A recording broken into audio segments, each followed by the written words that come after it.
Coming up next is Terry Payne with some public information you might find interesting. One thing that they always say about Arkansas is that the weather is unpredictable no matter what time of year. And the city has a service called Code Red, which helps residents to become more informed of weather incidents as well as other emergencies that might happen in our community. And here with me today is Max Sestily, who is the stormwater manager for the city. Welcome, Hi, Max. Thank you. We're going to talk briefly about Code Red and what it is, because there are people moving to the city all the time that may not be aware of this service. Sure. Well, Code Red, I think you've pretty much covered it with your introduction there. It is our emergency communication network. It allows city officials like police and fire to go into our computer, designate an area, put in a message, and with a push of a couple buttons, send that message out to those designated people. And that message could be weather related, or it could be something like about a month ago we had a gunman loose in the area. Now, briefly, how are there are different ways that people can be informed?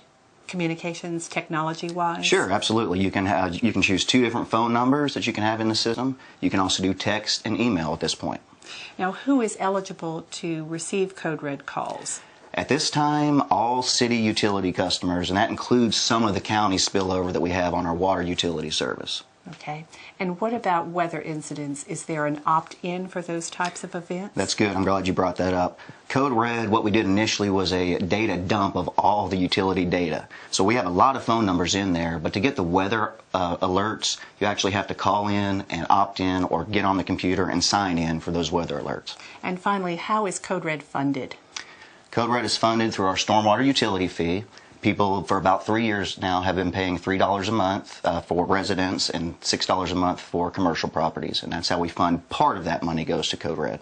Now, as Max oversees the Code Red service, I'm going to turn it over to him so he can actually demonstrate how you sign up for Code Red. That's right. Okay, so first of all, there's a couple of ways that you can sign up with Code Red through the city. If you don't have access to a computer or don't feel comfortable with computers, you can always call us at 321-6773, which is my direct line, or you can call our admin up front, 321-6778, and we'd both be happy to hook you up with the service. But if you are computer literate and have a computer with internet access, you can simply go to our city website at cityhs.net. You'll see our homepage here, and then you'll simply scroll down. It'll take you directly to the Code Red sign-up page where you can add all of your own information. And I'll just add mine here as if I'm a new customer signing up.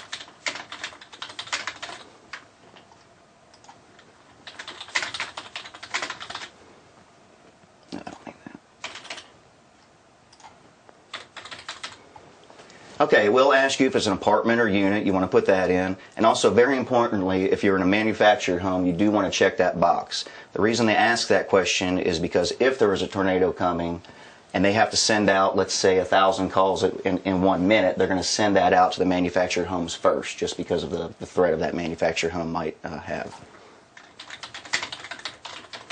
Name. You can opt to put the email in. If you put an email in, obviously you will get an email.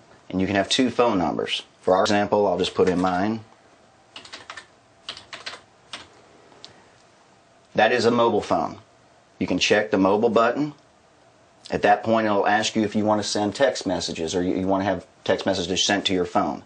A lot of people do want that these days, so you'll keep that checked. In order to get those text messages, though, you'll need to tell them what the provider is. So in my case, it's Verizon. We also have devices for the hearing impaired. So if you have any problems there, you're welcome to check that box and you'll get more of a text-based message. Now, the cool thing is that we just have, this is pretty new, is the alert types. Everybody that signs up for this is going to get basic emergency notifications. That would be like the gunman that was loose the other day. You're going to get those regardless. You can't opt in or out of that.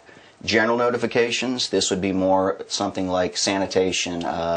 Your trash is going to be late on a pickup. You can opt in or out of those. I'm going to uncheck that. Most people like the severe weather warnings, and that's why everybody normally signs up. And once again, don't forget you have to opt in for this weather warning service. The cool thing is now that we have these choices, we can ask for tornado warnings, severe thunderstorm warnings, flash floods, and winter storms. Now let's just say that I'm not in a flash prone area. I'll just uncheck those so that I won't be called at 3 o'clock in the morning if there's a flash coming. Also, a thing that a lot of people don't take advantage of, but it'd be good to do, is you can put in your username and password so that later you can come back, access your information, and update that as necessary. So once that's finished, you hit continue.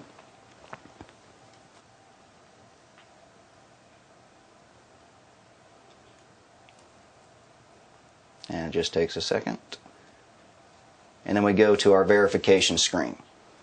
So the neat thing is here you'll see a aerial map that shows the location that I put in, so you can verify that Code Red has acknowledged your address.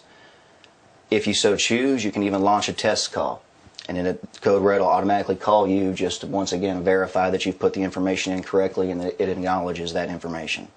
And finally, you've read and understand the terms and conditions, hit the checkbox, and hit submit. That's it, and you're signed up at that point.